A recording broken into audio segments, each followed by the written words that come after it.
Foi aí que eu recebi um diagnóstico de uma profissional que eu estava com depressão profunda e eu comecei só para perder peso. Nunca passou na minha vida entrar dentro de um ringue e lutar. Foi só apenas para curar a depressão e perder peso, só isso. Comecei na luta para isso. Olá pessoal, que bom ter você aqui conosco mais uma vez em mais um episódio do canal. Fica aqui já o meu convite, se você não é inscrito, que você se inscreva, curta, comente, compartilhe esse vídeo com seus amigos, seus familiares e ajude o canal a crescer, para que a gente possa espalhar essas histórias que a gente está contando aqui para alcançar mais pessoas. Tenho certeza que essa história de hoje vai servir para você. Então hoje com vocês, Dai Borges. Olá, obrigada pelo convite, Cris, estou muito feliz de estar aqui. Que bom, muito obrigado já pelo teu tempo, né, por tu se dispor a vir aí para a gente poder gravar e contar um pouquinho da tua história. Então eu sempre começo perguntando pro pessoal se eles são natural de Caxias ou não. Tu é natural daqui ou não? Não, não sou natural daqui, sou natural de Jaquirana, mas não cheguei a morar lá. Só nasci, fui registrada e já vim para Caxias, morar em Caxias. E tu veio, sempre teve teus pais junto contigo aqui presente? Sim, sempre tive eles presentes, sempre ficaram presentes na minha vida, mas quando eu fiz 15 para 16 anos, eles se separaram. Então hoje vamos conhecer um pouco da história dela, né? Voltar lá atrás para ver como que foi a caminhada dela, para vocês verem aonde que ela está hoje. Como é que foi na tua infância? Foi tranquila no colégio? Como é que tu era? Tu era bem de boa? Sim, eu era bem tranquila, bem de boa, uma menina muito estudiosa, muito tranquilo, assim, muito bacana. Tu é filha única? Não, eu sou filha do meio, tenho uma irmã mais velha e tenho um irmão mais novo. E tu chegou a cursar alguma faculdade? Cheguei a cursar Direito, fiz 6 semestres de Direito e desisti na metade e não quis mais. Por quê? Não era uma coisa que me agradava, eu fiz mais pela vontade dos outros, de outras pessoas, do que a minha própria vontade. E essas outras pessoas eram familiares? Era familiares. Né, já comentei aqui que muitas vezes a família, né, fica... tu tem que ter esse... Por exemplo, o pai é advogado, quer que o filho seja advogado. Isso. O pai é médico, quer que o filho seja médico, né? Isso. A gente até comentou no outro episódio que da importância de tu saber, né, o que tu quer cursar, né? Porque aí tu acaba gastando tempo, acaba gastando dinheiro, né, cursando. Isso. Tu chegou a pagar a faculdade ou era bolsa? Eu pagava particular. Faculdade toda, nunca ganhei bolsa, nunca corri atrás de bolsa.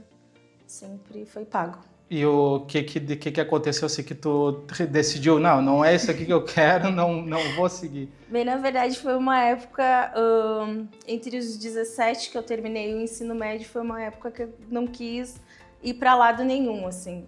Eu terminei a escola e decidi que eu não ia fazer nada, eu só ia trabalhar mesmo. Eu não tinha uma carreira pronta, que geralmente as pessoas saem, você é nutricionista, você... qualquer outra profissão eu não tinha, eu só queria terminar o ensino médio. Só isso, não queria fazer mais nada. E aí o direito foi, eu comecei ele com 21, eu tinha 21 anos, e quando foi 24 para 25 eu engravidei. Aí foi ali que eu decidi não fazer mais, por causa da gravidez. E a tua família ficou muito de cara quando tu decidiu não fazer mais? Não, eles não ficaram de cara, eles ficaram felizes por eu ter começado a cursar Direito, mas quando eu desisti, eles não opinaram. Não tiveram opinião. E como é que foi a vida de ser mãe bem jovem, né? Porque foi 24, né? 24. Um desafio, porque eu saí da casa da minha mãe, bem na verdade, com 16.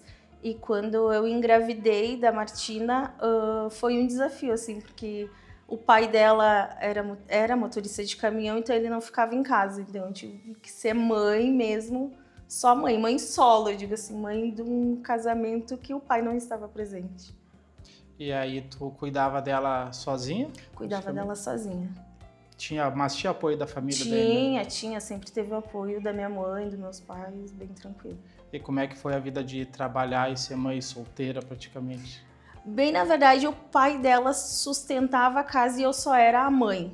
Eu não, quando ela era pequena, eu só fui mãe, eu não trabalhava. Foi um período que eu não trabalhei. Até os 8 meses dela, eu fui só mãe. Não precisava conciliar a rotina entre mãe e trabalho. entre ser mãe e trabalho, até os 8 meses dela. Aí depois acabou mudando. Aí depois eu acabei mudando, aí conciliei entre ser mãe e trabalhar. Em que tu trabalhou? Eu trabalhava na área da qualidade, trabalhava numa empresa de plásticos aqui de Caxias do Sul e trabalhava na parte de qualidade. Trabalhou muito tempo lá? Fiquei 2 anos trabalhando lá. E tu fez algum curso, alguma formação quando tu trabalhou lá? Eu fiz curso de qualidade, toda a parte de qualidade, para poder exercer a atividade lá dentro. E aí tu saiu de lá e foi para onde? Aí eu saí de lá, deixa eu me lembrar, calma, criança. Saí de lá e fui para uma outra empresa também que eu trabalhava no terceiro turno, que foi quando eu já estava nessa empresa de plásticos, que foi onde aconteceu a mudança para entrar na área que eu tô hoje. E daí eu saí de lá e fui trabalhar no terceiro turno numa outra empresa na parte de qualidade também. E aonde nesse tempo aí que tu conheceu a luta? Quando eu estava trabalhando nessa empresa de plásticos e eu não estava gostando, não estava legal, não estava bacana o ambiente que eu estava, não estava gostando. Tava me sentindo ruim, perdida, e daí foi onde entrou a luta na minha vida, assim. Que eu fui buscar médicos, ajuda para saber o que eu tinha, e foi o momento que entrou a luta na minha vida. Isso há quanto tempo atrás? Uns 6 anos. 6 anos atrás. E aí, quem é que te apresentou a luta? Foi meu pai, bem, na verdade, ele era atleta, ele participava do taekwondo, ele fazia taekwondo. E eu sempre, quando eu era mais jovem, assim, quando eu tinha entre 6 e 7 anos, ele saía para trabalhar e eu adorava vestir os kimonos, botar as faixas dele. E foi ele ali que me deu uma virada de chave para poder encontrar a luta. E tu começou aí qual modalidade da luta? Bem, na verdade, eu comecei para perder peso. Aí, como eu falei, foi aí que eu recebi um diagnóstico de uma profissional que eu tava com depressão profunda. E eu comecei só para perder peso. Nunca passou na minha vida entrar dentro de um ringue e lutar. Foi só apenas para curar a depressão e perder peso, só isso. Comecei na luta para isso. E eu comecei na modalidade de kickbox. Comecei no box, depois fui para kickbox. Tu tinha quantos anos na época? Tinha 27. 27 quando eu comecei. Tua filha estava com 3 anos. 3 anos. E aí como é que tu conseguia conciliar a luta e trabalho? Tu trabalhava daí, né? Sim, era muito pesado, porque eu trabalhava no terceiro turno. Nessa época também eu estava fazendo um novo curso, né, de segurança do trabalho, então eu tinha que conciliar trabalho, a luta, mais os estudos. Foi um período bem difícil quando ela chegou nessa idade, que eu tinha 27 e ela 3. E em algum momento tu pensou em desistir de alguma coisa? Não, de nenhum. Abri mão de nada. Eu sabia que eu ia conseguir, que eu ia chegar em algum lugar. Qual lugar, não sei, mas eu ia chegar em algum lugar. E aí, bom, como se foi teu pai que te apresentou a luta, né? Então ele apoiava. Ele apoia até hoje. Até hoje ele apoia tudo. Qualquer coisa que eu for fazer, é ele que apoia. E aí, como é que foi essa caminhada na luta, chegar até onde tu tá hoje? Como eu falei, foi só para perder peso e reverter meu diagnóstico de depressão. Não me imaginava em cima do ringue, foi uma virada muito rápida, assim. Eu recebi um convite do meu primeiro professor para fazer uma luta inicial em Canoas. Eu fui e desde que eu subi ali no ringue, eu sabia que era aquilo ali que eu queria, era aquilo ali que eu gostava. Aí passou mais... Antes era só curiosidade de saber se era aquilo que eu queria. Passou de curiosidade para aprofundar mais, para saber mais. Se era esse subir em cima do ringue mesmo que eu queria. E quanto peso tu perdeu? Fica à vontade, né? Se não quiser falar, não Sim, fala. eu perdi 32 quilos. Nossa, bastante. Uma criança. Peso de uma criança entre 6 e 7 anos. E quanto tu tem de altura? Eu tenho 1,60. Perdeu bastante Muito peso. E quanto peso. tempo tu perdeu esse peso? Eu comecei, em um mês eu saí de 82, fui para 76 em um mês.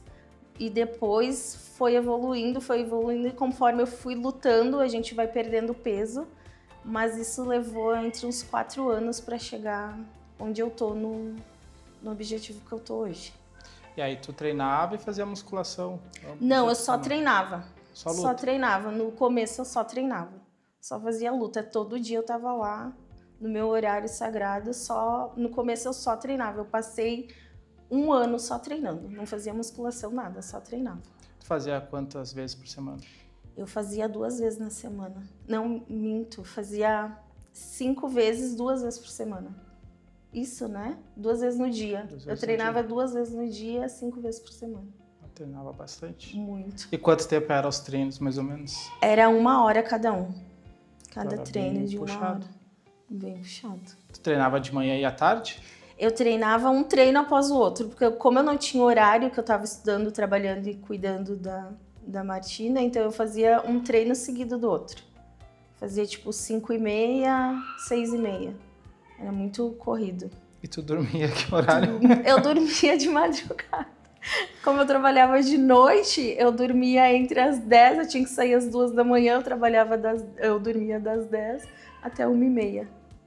Era o momento que eu dormia. E no intervalo, quando eu tinha intervalo de almoço, que era a janta, dormia no intervalo da minha janta. Depois voltava e aí eu ia almoçar. Quando terminava o expediente, era o horário que eu ia almoçar. Então eu usava o meu intervalo de trabalho para poder dormir. Tu já considerava essa época aí a luta como teu sonho, assim? Não considerava, não. Hoje tu considera? Hoje é meu trabalho principal. Hoje eu sou atleta profissional.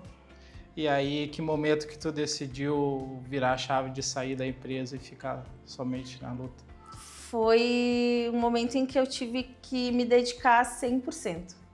Porque já não dava mais ter que trabalhar, ter que cuidar da Martina. Enfim, aí foi ali que eu decidi dar uma virada de chave. Ou eu largava tudo para viver aquilo, ou eu nunca ia viver aquilo ali. Foi quando eu virei. E teve medo de fazer essa mudança ou não? Muito medo. Tudo que é novo dá medo. Foi um medo bem grande de largar a estabilidade, de não conseguir, mas eu tinha um objetivo e aquele objetivo eu ia seguir até o fim. A gente vê, né, que muitas pessoas acaba deixando medo, né, falar mais alto e acaba não dando aquele passo de fé, né? Sim. Muitas vezes a gente se pega muito, né, na estabilidade dos empregos, né? Enfim, você é CLT, então tu tá tranquilo, entre aspas, né? Porque se Sim. o patrão quiser te demitir, ele vai te demitir. Mas aí aquilo às vezes acaba te afastando do teu sonho, né? Te afastando daquilo que realmente tu gosta de fazer. E tu, como tu já tinha uma filha, então a preocupação era maior ainda, porque não dependia só de ti, né? Tu tinha uma pessoa, uma criança que tu tinha que sustentar, responsabilidade, enfim, tudo, né? E quando tu foi, eu dei um basta pro trabalho, vou ficar só com a luta. As portas se abriram para te dar aula, como é que foi o processo? Sim, o meu professor hoje, que é outro professor, ele colocou uma vaga na minha primeira academia que eu dei aula, e aí bem na verdade foi fruto de uma oração que eu tinha feito, que eu disse para Deus que se ele quisesse que eu continuasse na luta, era para ele me dar uma resposta. Nessa mesma semana, o meu professor mandou uma mensagem no grupo se alguém queria uma vaga aqui numa academia só para mulheres, e eu simplesmente não pensei, eu só disse assim, eu posso dar aula? E logo ele respondeu dizendo assim, por que não? E foi muito rápido, assim, eu conversei com a dona da academia e ela disse, te dou uma semana para te se resolver o que tu quer, porque a vaga é tua. E aí, do nada, assim, eu fui para minha chefe, eu trabalhava numa outra empresa aqui também, fui para minha chefe como segurança de trabalho e disse para ela, é o que eu quero, a partir de hoje é isso que eu quero e eu tô pedindo demissão. Foi muito aleatório. E a partir daí as portas foram se abrindo para tudo. Hoje não me vejo não sendo outra coisa, a não ser lutando, subindo no ringue para lutar.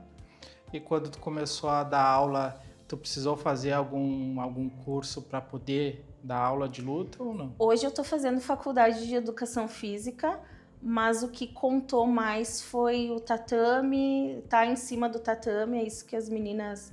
Hoje eu dou aula só para mulheres, né? Então as meninas te vendo, tu treinando todo dia, tu postando, é isso que dá mais credibilidade para ela. Mas hoje eu estou fazendo faculdade de educação física. E quando começou a dar aula, qual que era a tua bagagem na luta? Daí tu já tinha ido para outros... Não ficando só no kickbox, foi que começou, né? Aí jiu-jitsu também. Quando eu comecei a dar aula, eu já estava passando pro MMA já. Já estava dando aquela virada, já estava treinando o Gil. E aí foi a virada e, como eu falei, as meninas hoje o que elas consideram mais é a tua vivência em cima do tatame. Elas vê o que tu tá fazendo, é isso que passa a credibilidade para elas. E antes do MMA, tem alguma outra modalidade que seja parecida? Tem o Nogi que é parecido, mas o MMA ele é completo de tudo, né? Tem que ter um bom chão de Gil, tem que ter uma boa postura em pé, então ele já junta todas as modalidades junto. E aí foi depois que tu começou a dar aula ali que tu começou a competir mais? Foi quando eu comecei a dar aula que eu comecei a competir mais, que daí começou a abrir mais portas na luta. E sempre no MMA? Não, eu fiz lutas de... Minha primeira luta é de Muay Thai, nunca tinha feito uma luta de Muay Thai. Fiz uma luta de Muay Thai, kickbox e aí o resto tudo de MMA. Qual que é a diferença de Muay Thai e kickbox? O kickbox, ele é mais veloz. Soco, chute, ele é mais veloz. O Muay Thai, ele é mais posturado, golpes mais duros. Tu tem que manter a postura no Muay Thai. O kickbox não, ele é mais soltinho, mais rápido. O kickbox é aqueles que tu usa um capacete, né? Ou um capacete, alguma proteção na cabeça, ou não? Esse do capacete, ele é mais pro esporte olímpico. Mas se não, geralmente quem usa capacete e proteção é quando é menor de idade. Aí se usa ou a pessoa quer uma proteção a mais, aí ela põe. Senão é mais para esporte olímpico e para menores de idade que a gente usa proteção, senão é sem. Muay Thai e kickbox é só... não vai pro chão, é só luta de pé. Não, é só em pé, luta em pé. Uhum. E aí quando vai a parte pro MMA já tem que ter a base parte do de chão. jiu-jitsu, né? Parte e de aí chão. como é que foi esse teu processo de estudar todas essas... De troca é complicado, porque eu sempre fui de ficar em pé, né? E ser striker, eu não sou muito do chão. E a mudança foi muito violenta também, assim. Ter que mudar, ter que trocar, tem que pensar, será que eu vou, será que vai dar certo? É complicado. E quantas lutas você já fez? No total, 12. 12? Quantas vitórias, derrotas? Eu tenho uma vitória... Calma, Cris, deixa eu pensar. De 12, eu tenho 8 vitórias. Tanto em MMA quanto kickbox, Muay Thai, enfim. Isso, em todas as modalidades daí. Todas as modalidades. E tu já lutou, né? Fora daqui do Brasil? Já lutei. Tu lutou onde? A minha última luta agora foi na Argentina, que eu lutei com uma menina de lá. Já lutei no Uruguai, MMA também. E é isso. Na Argentina foi MMA também? Sim, foi na Argentina. Uruguai e Argentina, as duas de fora foi MMA. E qual o perrengue, assim, maior que tu já passou nessa época aí que tu tá lutando? Porque eu lembro que tu me comentou uma vez de perder peso, enfim, conta um pouco como é que é esse processo. O processo de perca de peso é o processo mais, acho que, do atleta que luta, é o perrengue maior, assim. Tu não lutar numa categoria que... Agora eu tô lutando na 5-7, mas pro Uruguai eu tive que descer pra 5-4. Só que nesse período de 5-4 eu fiz uma luta antes, eu tive uma semana de intervalo, né? Então eu fiz uma luta antes, que foi o gaúcho de Muay Thai, que eu fiz na 5-7. Eu tive uma semana só para eu baixar para 5-4. Então é a parte mais dura, assim, da luta, é a perda de peso, não é estar em cima do ringue lutando. É fazer desidratação para poder bater o peso. Então, em uma semana, tu teve que perder 3 quilos. 3 quilos. E como é que tu fez isso? Cara, orientação do meu professor, ele orientando o tempo inteiro, e aí é a parte que a gente faz sauna, desidrata, não come muito, é a parte que a gente come pouco. É difícil, mexe com o teu psicológico, principalmente com o psicológico. É uma parte difícil.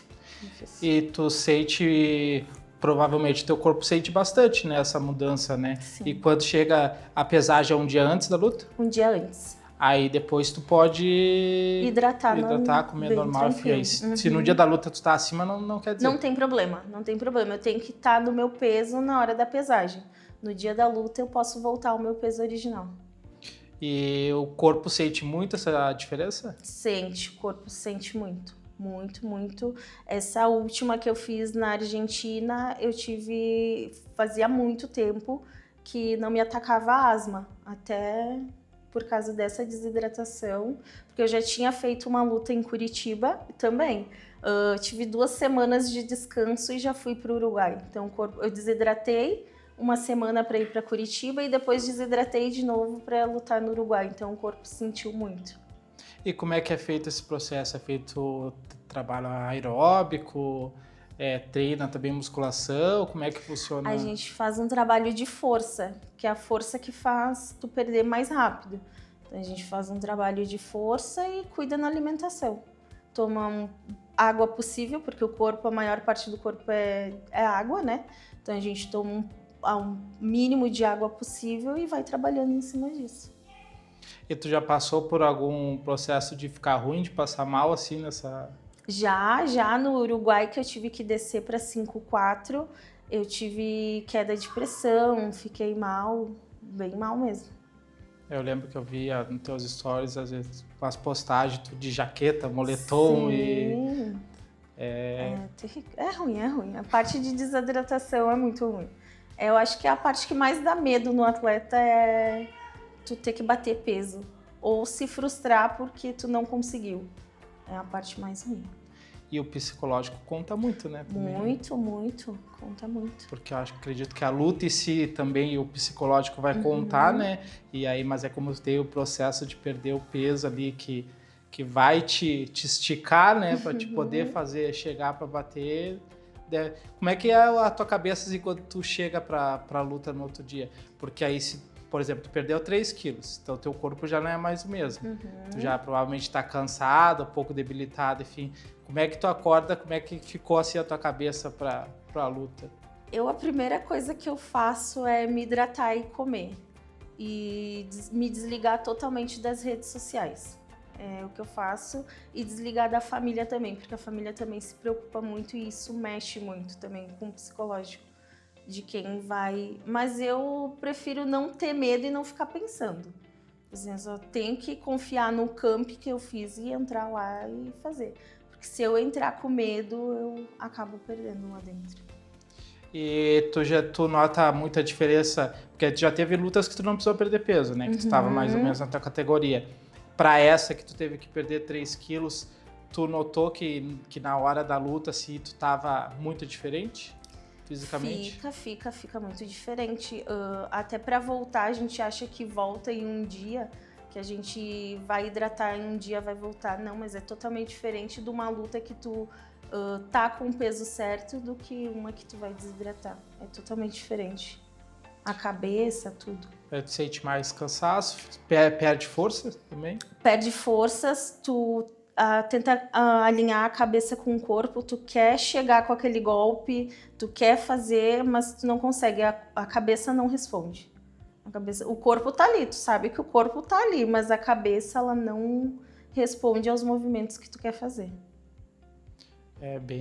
Deve ser bem tenso. É trabalhoso, é um teste. Eu acho que a luta começa aí, quando tu tem que perder peso. A parte de tu subir lá no ringue e lutar, tranquilo, ok. Agora a parte de perder peso e tu ter que alinhar tudo de novo, corpo e cabeça, é a parte mais trabalhosa. E dessas viagens, essas lutas que tu fez fora, assim, como é que funciona? Tu tem que custear a tua viagem, ter inscrição na luta, tem que pagar, como é que funciona esses processos? Essas lutas que eu fiz fora foi lutas profissionais, então o evento acabou cobrindo essa última que eu fiz, enfim, na Argentina o evento cobriu tudo, passagem, viagem, hotel, tudo. Essa que eu fiz na Argentina a gente teve que fazer aulões, né, aulas, enfim, junto com a minha equipe, né, a gente fez aulas para poder juntar esse dinheiro. A gente teve que fazer rifa também, contar com alguma ajuda de algumas pessoas para poder fazer rifa, para poder sair para fora lutar. Mas na parte de inscrição, pagamento, essas coisas, foi tudo... não foi pago por nós. A gente só teve que juntar dinheiro para passagem, para poder ir. Tu que vive já nesse meio, né, é meio que escasso, né, apoio do município ou do governo, enfim, para a questão do esporte relacionado à luta, né? O esporte hoje no Brasil sempre foi, né? Ele sempre foi visto só o futebol. É só futebol para tudo. E agora que tá vindo isso, que tá sendo mais falado, até tem algumas pessoas que ajudam, que patrocinam, mas para essa parte da luta ainda tá muito escasso. Não tem tanta visibilidade assim. Principalmente para mulheres. Para mulheres é mais difícil entrar nesse mundo da luta. E nessas lutas aí, tu ganha algum valor? E se tu ganha, se tu perde ou... Profissional, sim. Como eu tava vindo de uma parte de amador, a gente só vai lá lutar por esporte mesmo. Mas no profissional a gente ganha uma bolsa atleta, que a gente chama. Para poder lutar, no caso. Para poder lutar. Mas aí muda se tu ganha, se tu perde ou é Não, independente, continua o mesmo valor. Continua o mesmo valor. E aonde mais tu almeja chegar assim com a luta? Meu sonho ainda é pisar num UFC. Não sei se será possível pela minha idade, pelo meu rendimento, mas eu quero chegar ainda num UFC. Hoje que tu trabalha com o que tu gosta, tu acredita que esse é o teu propósito de vida? Porque a gente está aqui no mundo, né? A gente tem um propósito. Deus nos criou para um propósito, né? Tu acredita que tu trabalhar com a luta, tu viver o que tu está vivendo hoje, é o teu propósito de vida? Eu acho que é meu propósito de vida porque a parte de curso que eu decidi fazer antes da luta, direito, técnico de segurança, sempre foi cuidar de pessoas, foi sempre com pessoas. E a luta hoje está me ajudando a cuidar de pessoas também, cuidar do corpo, cuidar da mente delas. Então eu acredito que eu tenho um propósito tenho um propósito em cima da luta, sim. Que eu posso cuidar das pessoas a partir da luta também. E a tua filha, como é que ela te vê assim nesse meio? Que não é muito normal, né? Não. A gente vê mulheres lutando, né? Mais normal ver homens. Né? A cabecinha dela fica um pouco perdida quando as pessoas perguntam pra ela com o que a mãe dela trabalha. E aí ela responde com luta. E até esses dias ela chegou em casa e o zelador da escola dela perguntou: Martina, com o que a tua mãe trabalha? Ela disse: a minha mãe luta. Aí ele olhou pra ela e disse: sim, todas as mães lutam. Aí ela: não, a minha mãe luta mesmo. E ficou perdida, assim. Então a cabecinha dela ainda tá um pouco confusa do que a mãe luta, o que a mãe é mesmo. E aí hoje tu comentou que tu dá aula só para mulheres, né? Só para mulheres. Tu dá aula particular ou numa escola? Como é que funciona? Hoje eu dou aula na Dona Fight, né? Que é aqui em Caxias, só para mulheres. E eu dou aulas coletivas. Hoje eu não estou mais priorizando dar aulas particulares. É só turmas coletivas. E é uma opção de não dar aula particular ou depende de mais alguma coisa? Não, é uma opção mesmo. Uma opção. Eu gosto mais de ter mais gente, conseguir ensinar para um público maior do que estar passando aula para uma pessoa só. Eu vi esses dias que tu postou dando aula para crianças. Tu trabalha também com isso ou foi algum evento específico, alguma... Não, foi um convite que eu recebi para dar aula para crianças. Até no começo eu fiquei meio com medo, né? Porque criança é um jeito diferente de dar aula, tu tem que dar mais atenção do que um adulto. E eu recebi um convite para dar aula num contraturno aqui em Caxias do Sul. E aí eu adorei, né? Me identifiquei com... Eles prestam muita atenção no que tu tá fazendo. Eles aprendem muito rápido. É um público que aprende muito rápido. Aí para criança tu dá geral, tanto menino quanto menina. Dou para geral, tanto para menino quanto para menina. Mas tem alguma mãe hoje que tem uma filha aí, gostaria que treinasse contigo, tem alguma possibilidade ou não? Tem possibilidades sim. Eu dou aulas nos sábados para as crianças e num contraturno, mas tem a possibilidade sim de ingressar. Esse aula do sábado é aonde tu já dá aula para as mulheres? Isso, é na Dona Fight, no sábado às 2h da tarde. E qual que é a idade das crianças? Começa de 6 anos até 12. Depois 14 a gente já considera mais parte dos adultos, tem mais força que os pequenininhos de 12. Sim. E a faixa etária das mulheres ali é de até De quanto? 14 até...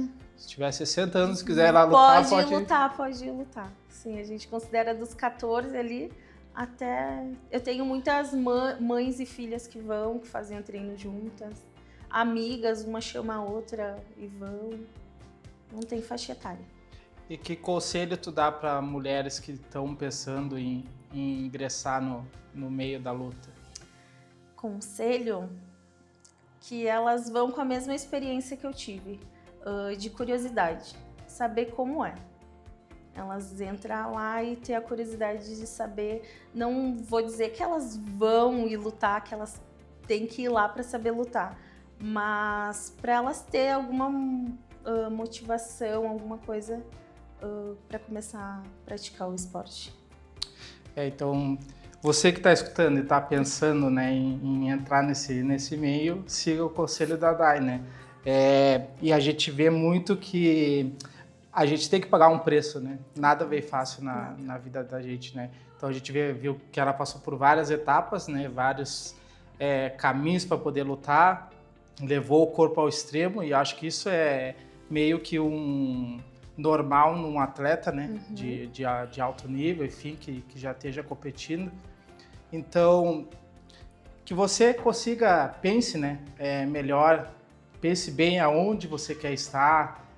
Não tome decisões, né, precipitadas de o que eu vou cursar, o que eu não vou cursar.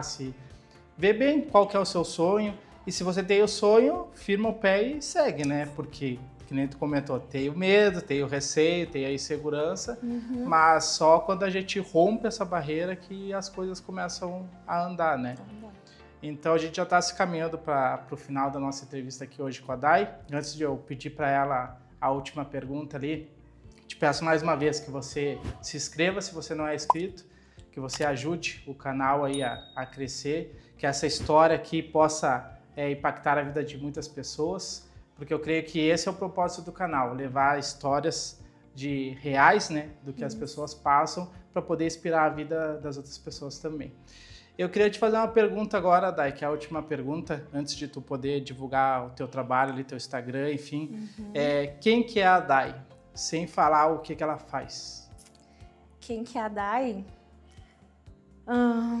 A Dai é mãe, a Dai é empreendedora, a Dai é prof, a Dai é amiga, mas acima de tudo, a Dai é uma pessoa que buscou a luta para sair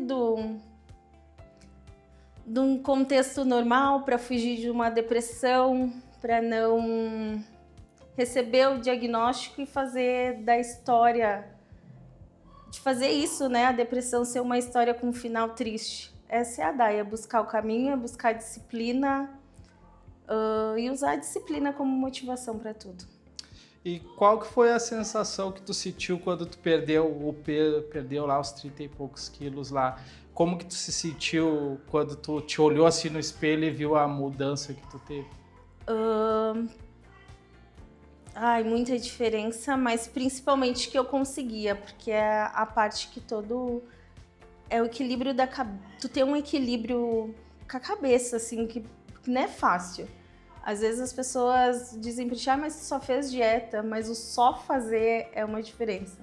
E tu olhar e tu ver assim que tu é uma nova mulher, uma nova pessoa, que saiu um peso, literalmente saiu um peso de cima das tuas costas, é um olhar diferente. É saber que tu consegue fazer muito mais que aquilo, todo dia. As pessoas têm muito de julgar, né? Mas tu só fez isso, fez aquilo, mas não sente na pele o preço que tem que pagar, né? Eu fico, às vezes, triste quando as pessoas dizem, mas só fez. Mas o só fazer, às vezes, é muito pesado. Ou quando a gente tem que perder peso e as pessoas dizem, mas tu ficou sem comer. Ficar sem comer é trabalhoso também, ter que manter a cabeça equilibrada e, como eu falei, mandar a cabeça ter que controlar tudo uma luta. É uma luta, literalmente uma luta. É uma luta. Então, deixa aí o teu contato, da onde tu trabalha, o teu Instagram, enfim, como que as pessoas podem chegar a te encontrar daí, quem quiser treinar contigo. Então, hoje eu sou prof da Dona Fight, né? Tô dando aulas lá de segunda a sexta.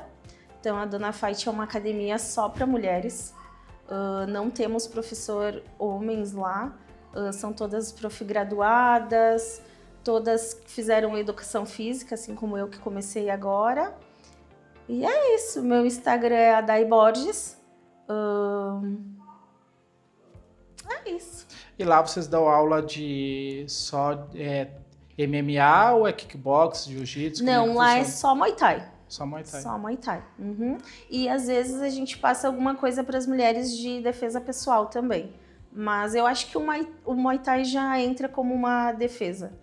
Então é só para mulheres lá. Show. Então, muito obrigado mais uma vez, Day, pelo teu tempo, por contar um pouco, né, da tua história. Tenho certeza que alguém vai ver essa história, vai querer se espelhar nessa história e vai tomar a decisão de pagar o preço assim como tu tem pago. Então, que Deus te abençoe, que tu alcance os objetivos que tu almeja aí no meio da luta e tenho certeza que ainda vou ver aí muitas vitórias. Se alguém quiser apoiar o teu trabalho, quando tem alguma luta, alguma coisa, tem como? Sim, pode me chamar ali no Instagram, Day Borges, que nem eu falei. Será muito bem-vinda, toda ajuda é muito bem-vinda para nós atletas no mundo em que ainda não está muito conhecido. Esperamos que melhore, né? Esperamos que melhore. Então, pessoal, muito obrigado pela sua atenção, muito obrigado por ter ficado até o final. Mais uma vez, eu deixo o convite, se você não é inscrito, se inscreva. Compartilhe esse vídeo com seus amigos para que a história da Day possa se espalhar aí mundo afora, tá bom? Muito obrigado pela sua atenção e te espero no próximo vídeo. Até mais!